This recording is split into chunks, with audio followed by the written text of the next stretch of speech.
हे भगवान, हम सही सोचे थे, महारानी गर्भ से है, इसी कारण दोबारा मूर्छित हो गई।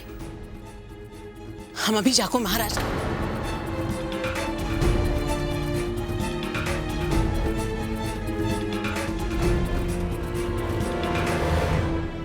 तुमने जो समझा सही समझा है, परंतु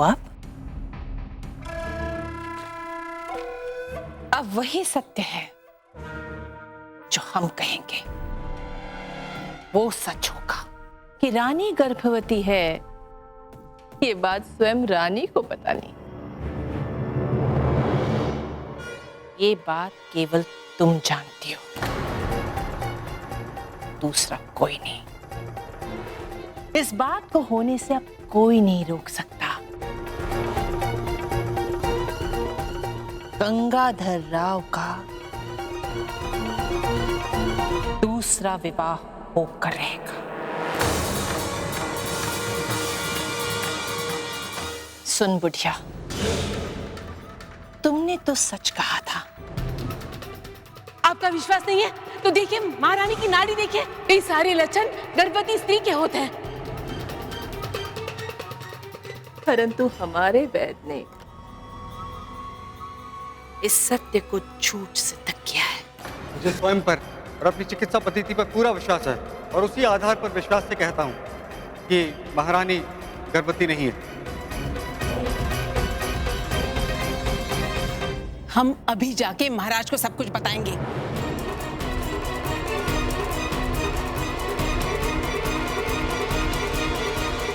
इतनी जल्दी भी क्या है बुढ़िया? गंगाधर राव से पहले इस राज्य की महारानी हम थे। आज भी रानी निवास में हमारे आदेश के बिना एक पत्ता भी हिलने का साहस नहीं करता। वो तो प्यार से हम तुम्हें समझाने की चेष्टा कर रहे हैं।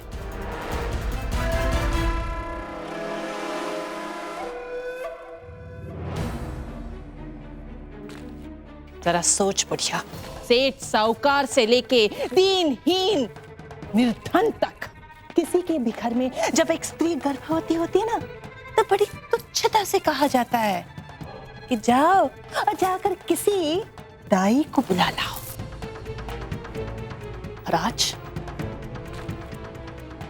आज उसी दाई को अपने नातिन के भाग्य से एक सुनहरा अवसर मिल गया है।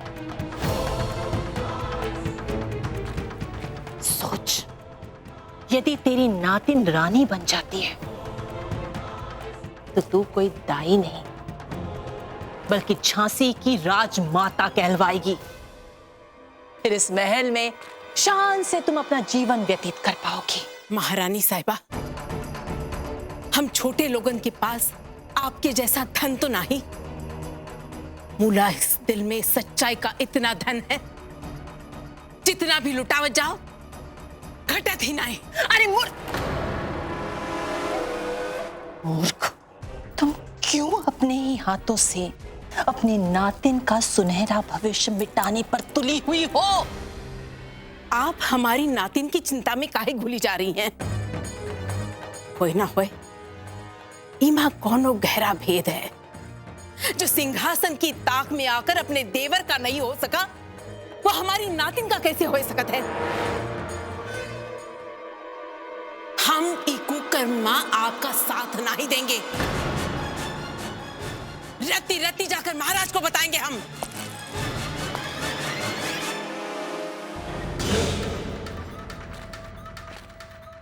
जाना चाहती हो ना? खुशी से जाओ, परंतु जाने से पहले जरा अपनी नातिन को देखकर तो जाओ। बड़ी शान से रखा है हमने उसे। चलो।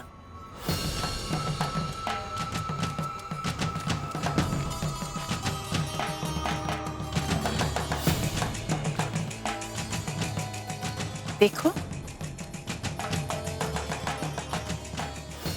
तुम्हारी नातिन, हमारी होने वाली महारानी। देखो तो बगीचे में कैसे फूल तोड़ रही है। अपने नातिन को चारों ओर से दासियों के घिरे देख मन को बहुत प्रसन्नता मिलती होगी।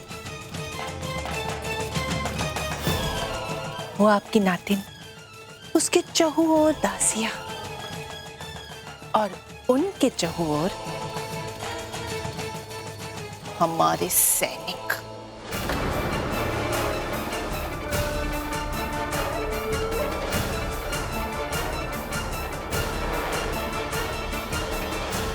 अगर तुम नहीं मानी तो ये सब पल भर में तेरी गंगा को मैली कर देंगे। एक ही क्षण में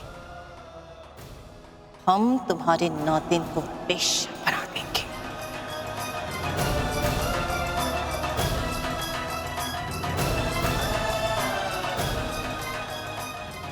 फिर काहे का मान सम्मान इज्जत, जीवन भर तुम दोनों सिर उठाकर जी नहीं पाओगी। अब बोलो, अब भी तुम में दमखम है तो जाओ और जाकर महाराज को सब कुछ बता दो। हमारा ख्वाजा सिरा खड़ा है ना वहां, वो केवल हमारे इशारे की प्रतीक्षा कर रहा है।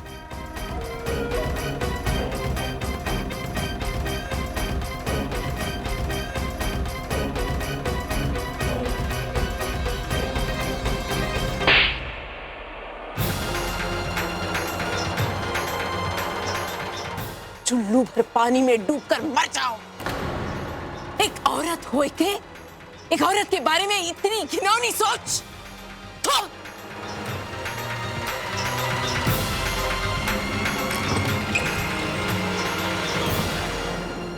लक्ष्मी,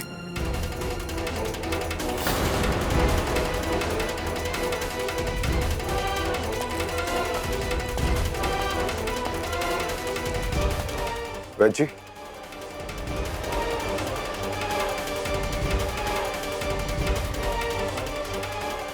दाइमा,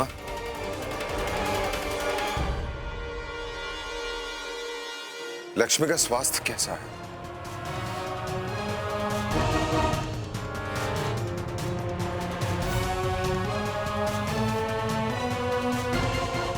आप लोग चुप क्यों हैं?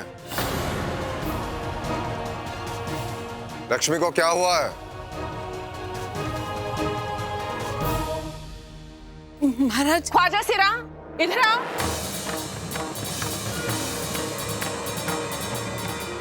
महाराज, महारानी जी को कुछ नहीं हुआ।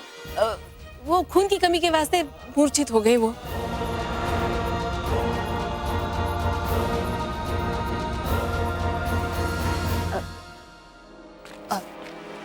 महाराज, डरने की कोई आवश्यकता नहीं है महाराज। हमारी महारानी भी ना किसी का कहा नहीं मानती। वैद्य जी ने दी हुई औषधि यदि ये नियमित रूप से लेती तो मूर्छित नहीं होती, और इसी कारण महाराज उन्हें स्वस्थ होने में भी समय लग रहा है। हम जानते हैं महाराज, इनके प्राण झांसी के लिए और आपके लिए कितने महत्वपूर्ण हैं। देखो तो, हम सबकी प्रार्थना और ईश्वर के आशीर्वाद से ही पहाड़ी के मंदिर से गिर के भी हमारी महारानी सुरक्षित है। ये तो ईश्वर की कृपा ही है कि वो गर्भवती नहीं है ना दाई माँ?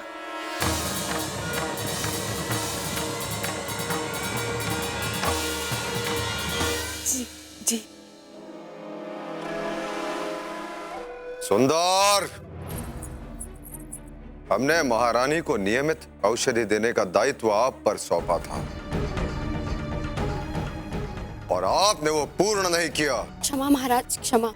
महारानी साहब स्वयं औषधि नहीं खाना चाहती।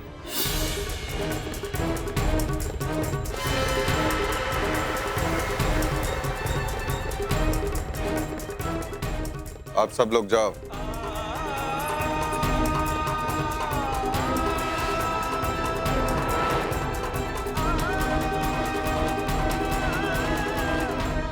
महाराज। दाइमा, आप रुक क्यों गई? चलिए ना।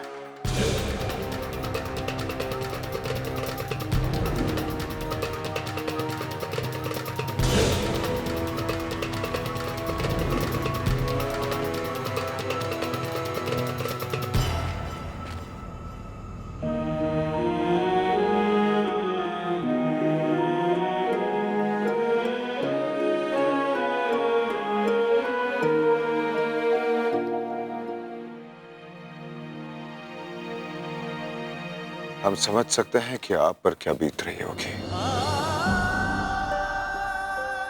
एक राज्य को उसका उत्तराधिकारी देने के लिए संसार में किसी भी महारानी ने इतना बड़ा त्याग नहीं किया होगा।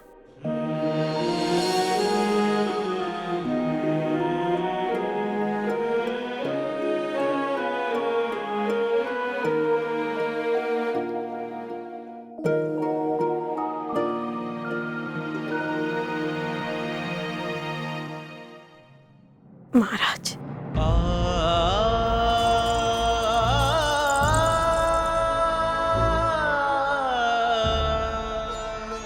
क्या हुआ महाराज? ये सब आप क्यों कर रही हैं लक्ष्मी?